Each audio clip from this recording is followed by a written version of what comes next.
Hello সবাইকে, সবাই কেমন আছেন? আশা করি সবাই ভালো আছেন। আমি এখন বর্তমানে আছি শ্রীলঙ্কা এয়ারলাইন্সে।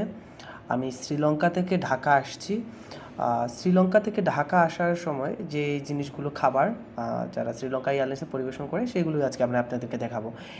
এইগুলো হচ্ছে গিয়ে জেলি, আর উপরেরটা হচ্ছে গিয়ে বাটার, এবং এটা হচ্ছে একটা বার্গারের মতো লাইক একটা ব্রেড বলতে পারেন, বন বলা যায়। এটা একটা দই, একটা দই দিয়েছে, অনেক কোয়ালিটিফুল একটা দই, দেখে বোঝা যাচ্ছে। আর এই হচ্ছে গিয়ে বিরিয়ানি। তো প্রথমে বলে রাখি, তারা যখন আসার সময় আমাকে বলেছিল যে ভেজ না নন ভেজ।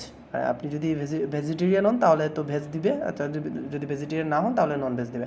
আমি বলেছি আমি নন ভেজ। এই হচ্ছে গিয়ে মিল্ক, ছোট্ট একটা মিল্ক দিয়েছে তারা। এই হচ্ছে গিয়ে খাবার। এখন আমি খাবারগুলো দেখব যে কেমন, তাহলে দেখা যাক। এই হচ্ছে গিয়ে খাবার, তারা ননভেজ দিয়েছে। এখানে দুই ধরনের চাল আছে, আমরা যেটাকে বির্নি চাল বলি, এই বির্নি চালটা এটা, আর অন্যটা হচ্ছে কি সাদা সাদা ভাত যেটা বলে হোয়াইট রাইস, আর সাথে চিকেন, আর এর পাশেই হচ্ছে গিয়ে একটা কারি দিয়েছে ওরা। তো এই টোটাল হচ্ছে কি একটা প্যাকেজ। খাবারের কোয়ালিটি যদি বলি, মোটামুটি ভালো, অনেক ভালোই খাবারের কোয়ালিটিটা।